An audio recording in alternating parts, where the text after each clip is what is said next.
국내 주요 은행이 최근 한 달 사이 주택담보대출 변동금리를 큰 폭으로 올렸습니다. 부동산 시장에서 무턱대고 집을 사는 이른바 패닉바잉 현상이 줄어드는 모습입니다. 코로나19로 경제가 어려운 상황 속에서도 기업들의 인수합병이 활발하게 이뤄지고 있습니다. 현대자동차가 유럽에 수소 연료 전지 시스템을 수출하며 자동차 외 분야 첫 실적을 기록했습니다. 센 경제 라이브 시작합니다.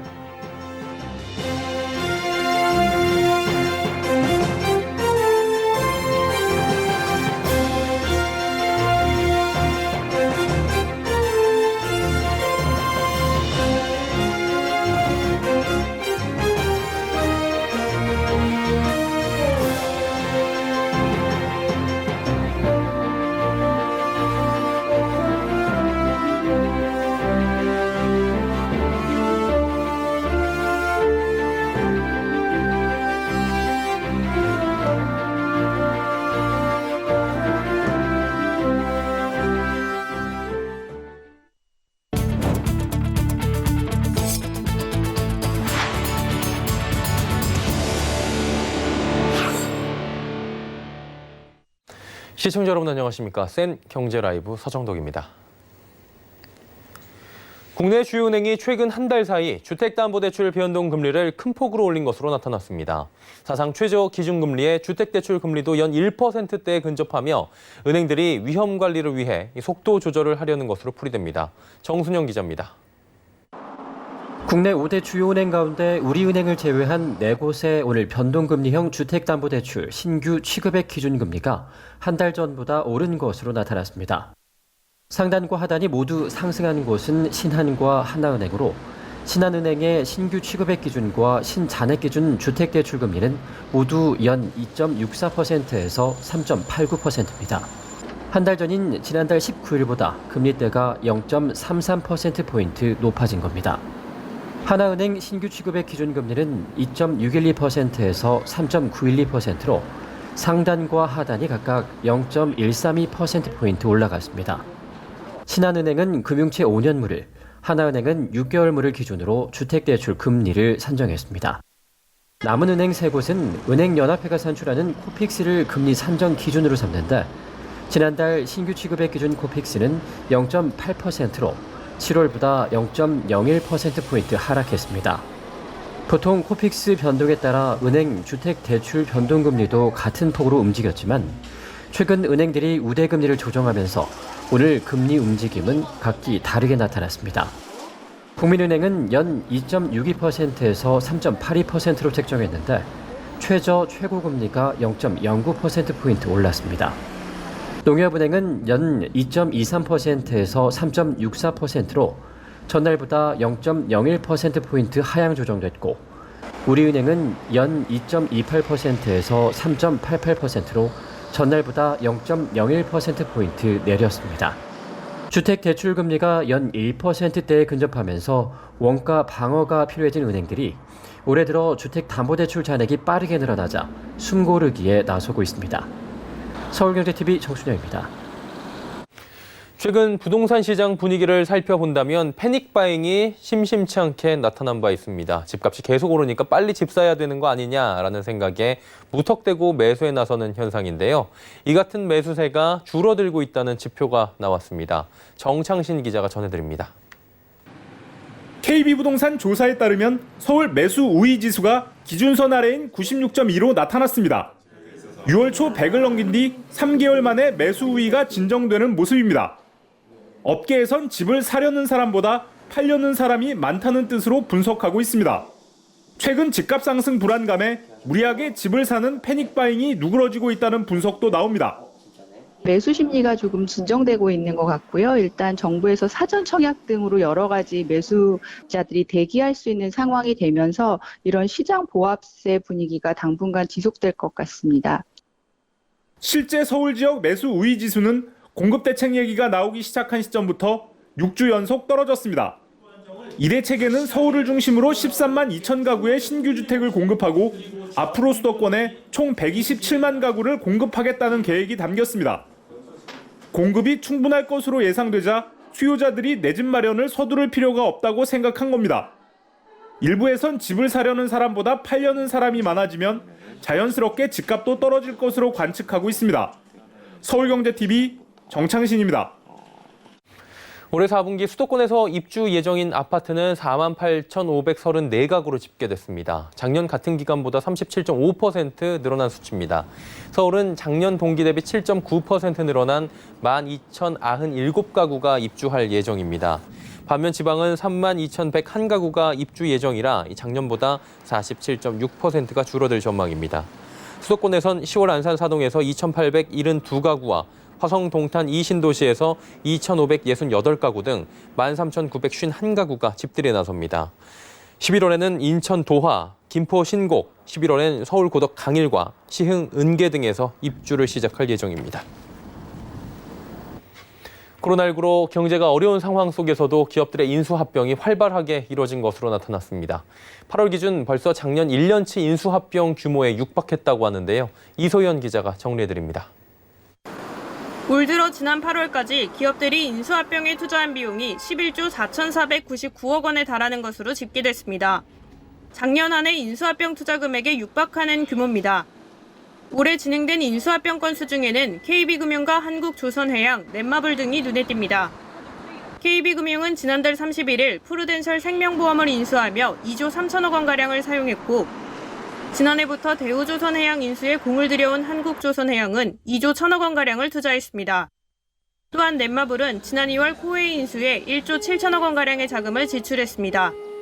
코로나19로 어려운 상황 속에서도 기업들이 새로운 활로를 모색하기 위해 인수합병에 적극적인 것으로 풀이됩니다. 한편 기업평가 사이트 CEO 스코어에 따르면 지난 5년간 국내 500대 기업 중 가장 많은 인수합병을 추진한 기업은 카카오로 집계됐습니다. 카카오는 2016년 5곳에 이어 2017년 4곳, 2018년 16곳, 2019년 15곳, 올해 7곳 등 매년 공격적인 인수합병을 진행해온 것으로 나타났습니다. 또한 최근 5년 인수합병 금액으로 가장 많은 돈을 쓴 기업은 삼성전자로 집계됐습니다. 다만 삼성전자의 인수합병 규모는 5년 전 인수한 하만 인수 금액 약 9조 3천억 원이 반영된 결과로 삼성전자는 하만 이후 대형 인수합병에는 참여하지 않고 있는 상황입니다. 서울경제TV 이소연입니다. 최근 부동산 시장에서는 아파트 매매 가격이 다소 진정되고 있는 반면에 전세 가격이 꾸준하게 치솟고 있는 상황입니다. 급기야 전세 가격이 매매 가격과 비슷해지거나 오히려 매매 가격보다 더 비싸진 단지도 나타나고 있다고 합니다. 물론 일부 사례긴 한데 이른바 깡통 전세가 다시 등장하며 시장의 우려가 커지고 있는 상황입니다. 설석용 기자가 전해드립니다. 경기도 안산시 상록구 서해 아파트 전용 59.79제곱미터는 지난달 3일 2억 1천만 원에 팔렸습니다. 하지만 이달 3일 같은 평형이 매매가였던 2억 1천만 원에 전세로 거래됐습니다. 한 달 새 전세값이 매매가격과 똑같아진 겁니다. 인근 푸른마을 주공 5단지는 최근 전세값이 매매가를 뛰어넘었습니다. 지난 12일 전용 59.99제곱미터는 2억 3천만 원에 전세 거래가 이뤄졌는데 지난 8월 매매가는 2억 원을 기록한 겁니다. 인천과 용인 등 다른 지역에서도 매매가와 전세가의 차이가 거의 나지 않는 단지들이 속속 나타나고 있습니다. 집을 팔아도 매매가가 전세 보증금보다 부족한 깡통 전세가 다시 시장에 등장하고 있는 겁니다. 신도시나 이런 데 같은 경우는 역시 실거주를 위한 어떤 그런 측면 대기자들이 좀 있다 보니까 전세 수요가 지금 예상치 못하게 크게 좀 늘고 있거든요.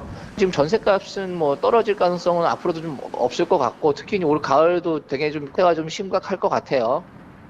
지난 7일 주택도시보증공사에 따르면 올 상반기 국가가 집주인 대신 세입자에게 돌려준 전세 보증금이 역대 최고치를 기록했습니다.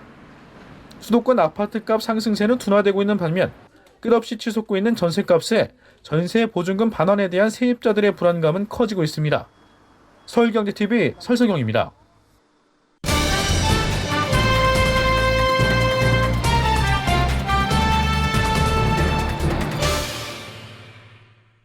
이른바 넷플릭스법으로 불리는 전기통신사업법 개정안 시행령이 입법 예고됐습니다. 인터넷망의 안정성과 품질 관리에 책임 소재를 두고 국회 그리고 법원의 입장이 달라서 인터넷 사업자 ISP와 콘텐츠 제작자 CP의 혼란이 가중되고 있다고 하죠.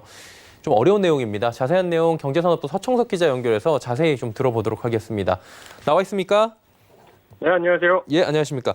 국회 법원이 이 인터넷 망 품질 관리 책임에 대해서 입장이 좀 달라요. 그러다 보니까 지금 혼란이 가중되고 있다라고 하는데 어떤 내용인지 먼저 좀 들어보도록 하죠. 네, 넷플릭스 법의 핵심은 인터넷 사업자 ISP뿐만 아니라 넷플릭스에도 망 품질 관리에 책임이 있다는 것을 명확히 한 건데요. 즉, 넷플릭스에 망 사용료를 부과하겠다는 의미입니다. 국회가 그동안 넷플릭스 이용자들로 인해 인터넷망의 과부하가 걸려 품질이 떨어져 망 사용료를 내야 한다는 ISP의 주장을 반영한 겁니다. 그런데 지난 11일 법원은 페이스북과 방송통신위원회 간 소송에서 페이스북의 손을 들어줬습니다. 판결의 근거로 망 사용료 부과의 근거가 되는 트래픽량이나 응답 속도 등 인터넷 서비스의 품질은 통신사의 책임이라고 해석한 건데요. 페이스북과 방통위의 소송 내용과 넷플릭스 법은 세부 내용은 다르지만 CP가 망 사용료를 내야 한다는 핵심은 같은데 법원이 망 서비스 등 품질 관리가 ISP의 책임이지 CP의 책임은 없다고 선을 그어버린 겁니다. 이게 법원 판결 이전을 살펴봐도 넷플릭스 법이 국내 CP에 부담을 주는 법이다라면서 논란이 좀 있었던 겁니다. 그런데 좀 어려워요. 구체적으로 왜 논란인 겁니까? 네, 국회에서 전기통신사업법 개정안, 즉 넷플릭스법을 만든 이유는 미국 회사인 넷플릭스가 국내에서 어떤 비용도 들이지 않고 막대한 돈을 벌어들이고 있어 이를 견제하기 위해서였습니다. 특히 국내 CP들은 망 사용료를 지불하고 있는데 넷플릭스는 망 사용료를 내지 않아 역차별이라는 문제도 제기됐는데 이를 해소하는 방안으로 국회가 내놓은 것이 바로 넷플릭스법이었습니다. 그런데 넷플릭스를 견제하기 위한 법이 국내 CP들에게 부메랑이 돼 돌아왔습니다. 넷플릭스법이 만들어질 때부터 거론됐던 것이 결국 해외 사업자 견제보단 국내 사업자들의 규제 강화가 될 것이라는 우려가 나왔었는데 실제 넷플릭스법에 따르면 국내 CP인 네이버나 카카오가 규제 대상에 포함됐기 때문입니다. 결국에는 해외 사업자의 거대 공룡인 넷플릭스를 견제하기 위해서 법을 만들었는데 이 법 때문에 뭐 카카오나 네이버가 규제가 됐다라는 거잖아요. 그리고 법원 판결이 여기에 기름을 부었다 이렇게 좀 해석이 될 것 같은데 업계 반응 어떻습니까 지금? 네, 업계는 앞서 말했듯이 굉장히 혼란스럽다는 입장입니다. 현재까지 넷플릭스법에서 논의된 기준안을 통한 규제 대상은 통신 3사 전체 트래픽 1% 이상, 일일 평균 이용자 수 100만 명 이상 두 가지 조건을 채운 CP입니다. 하지만 품질의 책임 유무 기준이 되는 트래픽 산정의 경우 인터넷 사업자만이 할 수 있는 권한이고 또 트래픽 점유율 역시 시기에 따라 편차가 크기 때문에 망 품질과 크게 상관없다고 CP는 주장하고 있습니다. 전문가 역시 비슷한 이야기를 했는데요. 김용희 한국 OTT 포럼 연구이사 말씀 듣고 이야기 이어가겠습니다. 외국 사업자들보다는 이제 국내 대형 사업자들이 더 부담이 될 것 같아요. 네. 그다음에 과연 그럼 돈을 안 내는 사업자한테 양질의 망을 제공해 주느냐라는 의문이 들 수도 있고요. 그러니까 이게 약간 거래에 어떤 차별이 생길 수도 있다는 점에서 좀 우려가 되는 거죠. 망 사용료에 대한 업계의 합의가 제대로 이루어지지 않은 상황에서 모호한 기준 적용으로 인해 국내 CP가 오히려 더 큰 피해를 볼 수 있다는 설명입니다. 자, 그렇다면 이제 법원하고 국회가 입장이 지금 다른 거잖아요. 이 책임 논란이 앞으로 어떻게 진행이 될까요? 네, 넷플릭스법의 기준이 모호하다 보니 앞으로 ISP와 CP 간 분쟁은 계속해서 이어질 것으로 보이는데요. 그 전초전격인 SK브로드밴드와 넷플릭스 간 채무 부존재 확인 소송 전에 업계의 관심이 쏠리고 있는 이유이기도 합니다. 앞선 페이스북과 방통위 판결 결과가 SK브로드밴드와 넷플릭스 간 소송에도 영향을 미칠 것으로 관측되고 있는데요. 판례로 봤을 때 넷플릭스에 긍정적이지만 넷플릭스법 입법 예고에 따라 SK브로드밴드에 유리하기도 한 상황입니다. 때문에 이번 판결이 앞으로 있을 ISP와 CP 간 법적 분쟁의 기준이 될 것으로 보이는데요. 이번 달 30일 두 회사 간 첫 변론이 진행될 예정입니다. 지금까지 국회 법원의 입장 차이로 인한 ISP, CP의 망 품질 책임 관리에 대한 논란이 심해졌다라는 이야기 좀 자세히 들어봤고요. 이번 논란이 작게는 ISP, CP 간의 대립인데 또 크게 본다면 콘텐츠 제작에 관련한 하방산업 전체에 영향을 줄 수 있는 만큼 또 국회가 이해관계자들의 의견을 반영해 주기를 바라는 마음도 함께 가져보도록 하겠습니다. 경제산업부 서청석 기자와 함께했습니다. 고맙습니다. 네, 감사합니다.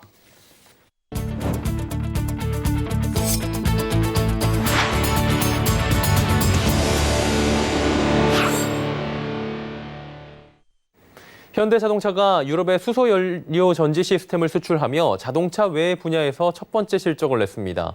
수소 관련 적용 분야를 확대해 세계 시장 진출에 속도를 낸다는 방침인데요. 정세미 기자가 전해드립니다. 현대자동차가 수소 연료 전지 시스템을 통해 자동차 외 부문으로의 영역 확장에 나섭니다. 현대차는 오늘 부산항을 통해 스위스 수소 저장 기술 업체인 GRG 테크놀로지스와 유럽 에너지 솔루션 스타트업에 수소 연료 전지 시스템을 수출했다고 밝혔습니다. 국내에서 생산된 수소 연료 전지가 부품 형태로 해외에 진출하는 건 이번이 처음입니다. 현대차는 전통적인 완성차 사업 영역을 뛰어넘어 도심 항공 모빌리티 등 부품 시장을 공략한다는 전략입니다. 이는 지난 7월 EU 집행위원회의 수소경제 전략 발표 직후 이뤄진 첫 해외 판매입니다. 유럽은 2050년까지 전체 에너지 소비량에서 수소의 비중을 최대 14%로 제시할 만큼 잠재력이 큰 시장으로 꼽힙니다. 이번 수소연료전지 시스템은 수소전기차 넥소에 탑재되는 95kW급입니다. GRG와 에너지솔루션 스타트업은 이를 활용해 비상전력 공급용과 친환경 이동형 발전기를 제작합니다. 결국 청정에너지 산업까지 손을 뻗치는 것이 향후 수소연료 전지차를 중심으로 한 수소에너지 사회에서는 상당히 필요한 기술이다 이렇게 볼 수 있습니다. 한편 GRG는 현대차와 지난해 10월 말부터 수소 저장 기술에서도 협력하고 있습니다. 일반 저장 탱크의 저장 압력 대비 현저히 낮은 압력만으로도 기존보다 최대 10배 많은 수소를 저장할 수 있을 전망입니다. 서울경제TV 정세미입니다. 기아자동차가 오는 2027년까지 전용 전기차 모델 7개를 출시하고 국내외 충전 인프라 업체와 협력을 늘리는 등 전기차 사업 체제로의 전환에 박차를 가합니다. 글로벌 시장에서 수요가 증가하고 있는 전기차 시장에 적극 대응하기 위해서인데요. 문다혜 기자가 전해드립니다. 기아자동차가 오는 2027년까지 전용 전기차 모델 7개를 출시하며 전기차 사업 체제 전환에 시동을 겁니다. 전 세계 시장에서 수요가 증가하는 전기차 시장에 발맞춰 전기차 시장을 선도하기 위함입니다.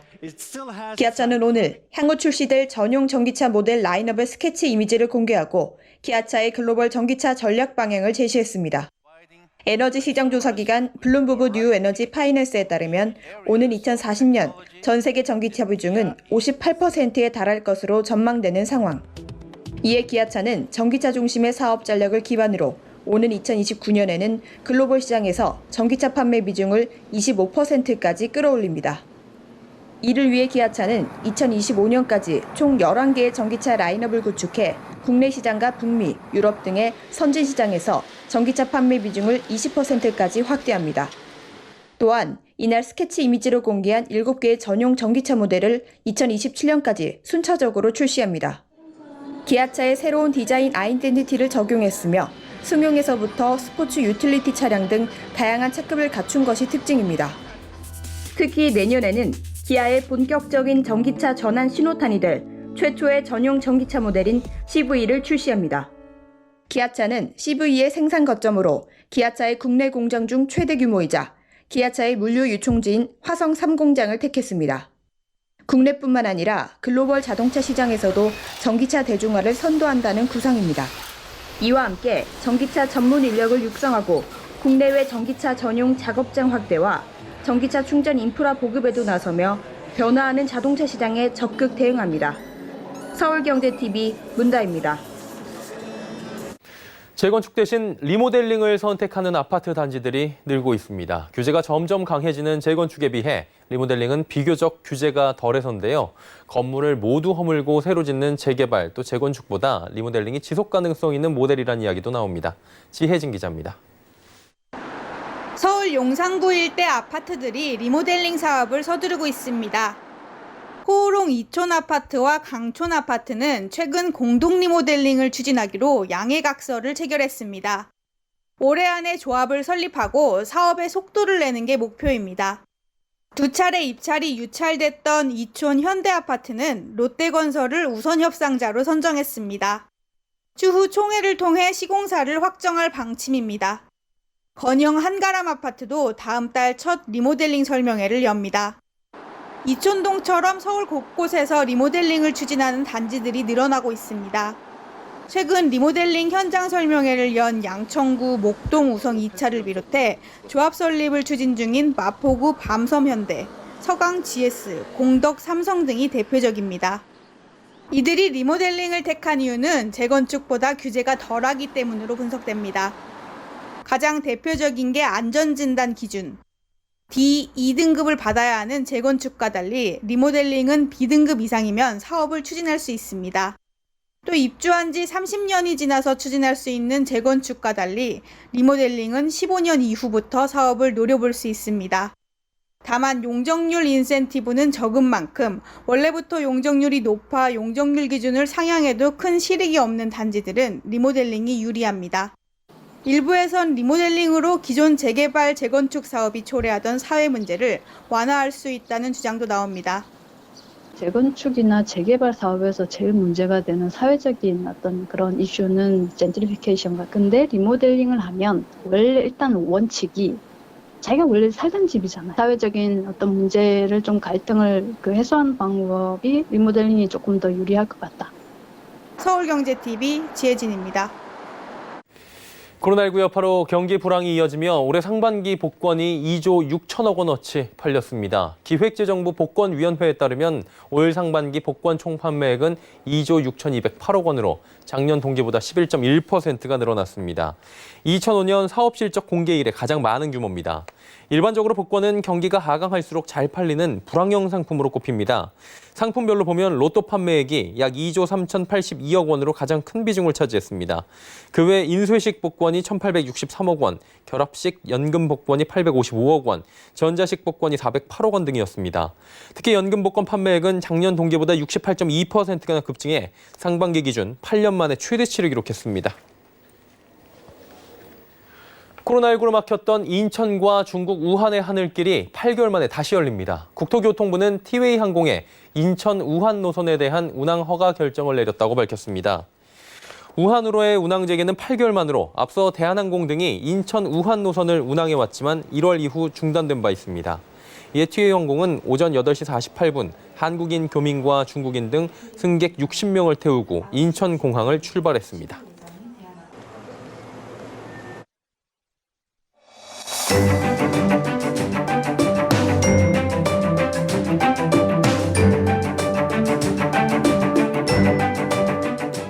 안녕하세요. K웨더 라이프스타일 예보 신지수입니다. 현재 위성 영상 보시면 전국 하늘이 흐린 모습입니다. 중부지방의 비는 밤까지 오락가락 하겠는데요. 예상되는 비의 양은 오늘까지 5에서 30mm 정도입니다. 내일도 전국이 아침부터 대체로 흐린 모습을 보이겠습니다. 남해안과 제주도는 흐리다가 아침부터 비가 시작되겠고요. 그 밖에 충청 이남 지역은 낮부터 비가 내리겠습니다. 내일까지 예상되는 비의 양은 남해안과 제주도에 30에서 80, 그 밖의 지역은 5에서 30mm 정도가 예상됩니다. 내일 중부지방은 중국에서 남동진하는 고기압의 가장자리에 들겠습니다. 그 밖에 남부지방과 제주도는 남쪽 해상에서 북상하는 정체전선의 영향을 받겠습니다. 다음은 자세한 지역별 날씨입니다. 중부지방 대체로 흐리고 구름 많은 가운데 대전은 아침부터 낮까지 비가 내리겠습니다. 낮 기온 서울 25도, 춘천 23도로 선선하겠습니다. 동해안 지방 울진은 아침부터 비가 내리겠고요. 낮 기온 속초와 강릉 25도를 보이겠습니다. 남부지방은 부산과 제주는 아침부터, 그 밖의 지역은 낮부터 비가 내리겠습니다. 낮 기온은 광주 23도, 대구 25도를 보이겠습니다. 내일은 남해상에서 비가 내리겠고요. 바다의 물결은 최고 2.5m로 약간 높겠습니다. 서해와 동해상은 잔잔하겠습니다. 남부지방은 금요일까지 비가 이어지겠고요. 토요일에는 경기 북부와 강원 북부에 소나기가 지나겠습니다. 날씨였습니다. 센 경제라이브 저희가 준비한 소식은 여기까지입니다. 건강한 저녁 시간 보내시길 바랍니다. 고맙습니다.